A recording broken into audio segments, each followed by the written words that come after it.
پاکستان میں مونسون کی بارشیں سیلاب کی صورت میں اپنے ساتھ کچھ تباہ کن قدرتی آفات لے کر آئی ہیں۔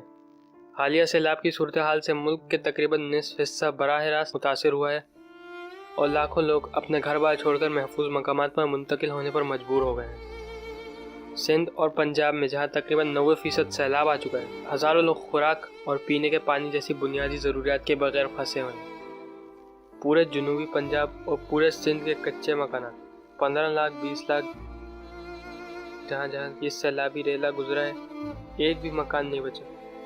2005 کا زلزلہ اس آفت کے آگے کچھ نہیں ہے۔ جتنی بڑی یہ آفت ہے، جنوبی پنجاب کے بڑے بڑے گاؤں، بڑے بڑے شہر صفائے ہستی سے مٹ گئے۔ راجن پور، فاضل پور، توسا شریف کہیں کچھ نہیں بچا، صرف پانی کے ریلے ہیں۔ پہاڑوں پہ دیکھو تو لوگ ہی لوگ ہیں، لوگوں کا گھر، ان کے مال مویشی سب کچھ پانی بہا کر لے گیا۔ پنجاب اور سندھ میں اس سال مونسون کا سیزن غیر معمولی طور پر طویل اور شدید تھا، جس کی وجہ سے دریائے چناب اور سندھ میں پانی کی سطح میں تیزی سے اضافہ ہوا۔ سیلابی پانی نے سندھ اور پنجاب دونوں میں زرعی اراضی کے وسیع رقبے کو غرق کر دیا، کھڑی فصلیں تباہ اور ہزاروں افراد بے روزگار ہو گئے۔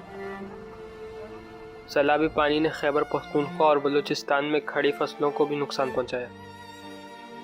پاکستان میں سیلاب کی موجودہ صورتحال نے ملک بھر میں لاکھوں لوگوں کی زندگیوں پر تباہ کن اثرات مرتب کیے ہیں۔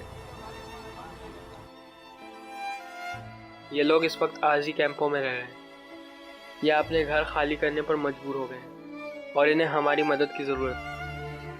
آپ سیلاب زدگان کو خوراک، پناہ گاہ اور دیگر بنیادی ضروریات فراہم کرنے کے لیے کام کرنے والے خیراتی اداروں کو عطیہ کر کے امدادی سرگرمیوں میں حصہ ڈالیں۔ مالی امداد فراہم کرتے وقت ان معتبر تنظیموں کو عطیہ کرنا ضروری ہے، جنہوں نے ہنگامی حالات میں امداد فراہم کرنے میں ٹریک ریکارڈ ثابت کیا ہے۔